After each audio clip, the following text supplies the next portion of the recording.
Dr. Ananth, it's a pleasure talking with you. Now, everyone knows you as the director of IIT Madras, but there's a human being behind that title. So, talk to us about your early part of life and how you grew to the position you are right now. I don't know if you grow in a directed fashion. You just do your job and things come your way. I've been a school student here in Chennai from the beginning. So you're true blue Chennaiite? Yeah, absolutely. Except for wandering away for a year or two and so on. And for PhD I went away for 5 years. Otherwise I've been in Chennai all the time.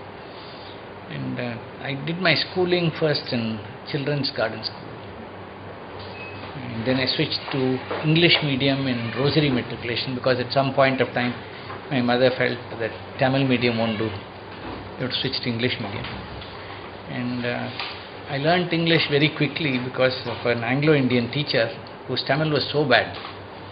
I think I learnt it in 3 weeks' time because we didn't want her to talk in Tamil. She was absolutely very nice person.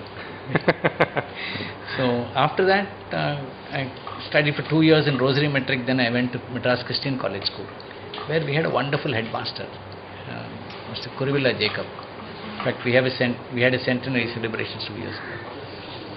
I think he was a remarkable person. He was well ahead of his time. And apart from education, he insisted on a well-rounded personality. And he also had ideas about group learning, that people talk about a lot. We were seated in groups of 6 with one bright student at the head of each table. So while the teacher taught, we also had discussions among ourselves.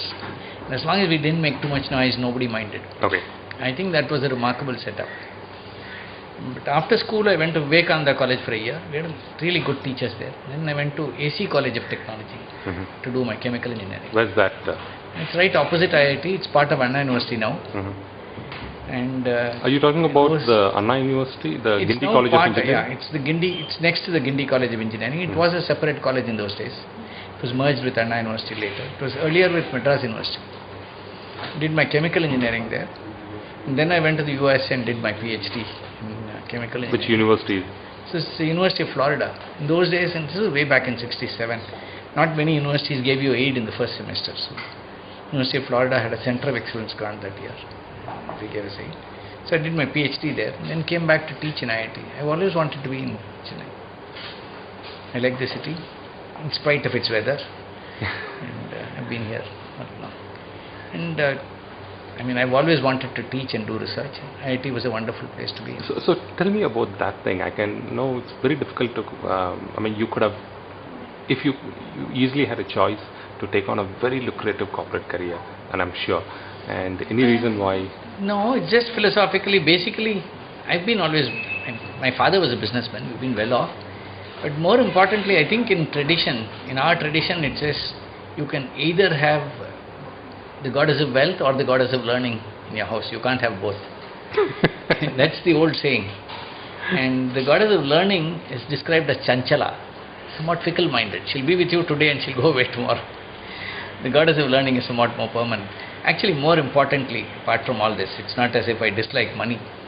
But I don't think my needs were many. And as far as I can see, the salaries of faculty satisfy all these conditions. It's not as if we are so poorly paid that sure. I can't think of anything that I wanted desperately that I couldn't have. Sure. And, other than that, I've absolutely enjoyed myself. There's a freedom that comes with a job in IIT that I think is of incalculable value. First of all, I've never had a boss.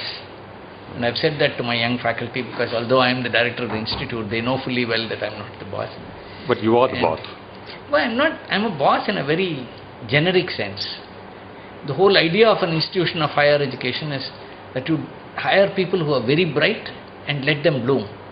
It's called the magic garden approach. Whereas the industry uses what you might call the idea factory approach for innovation. There's a big difference. Here you hire good people and their freedom to express themselves is what creates a good organization. Secondly, I think educational institutions have this tremendous freedom. The freedom to confess to their ignorance. I think only faculty have that. Because if you look at a CEO of an industry, he can't say, I don't know what to do, but you please do this. Yeah. Whereas I can. I think that's a big difference, and to be able to confess to one's ignorance is a very big asset. Just very quickly, Dr. Ananth, tell me about your high points in life that you look back in your career. Things that you really look at. It's been a continuous thing. I can't think of any high points per se, but throughout my education, I've had, when you understand something that you didn't understand before, somebody explains it to you. Every one of those points is a high point.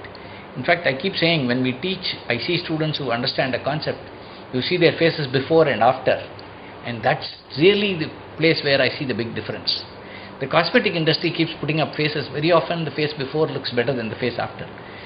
But in this case, there's no ambiguity. And I think those are the high points, and they continue to come. I don't think there's any one single point that I would call a high point in my career. Thank you so much for your time, Professor.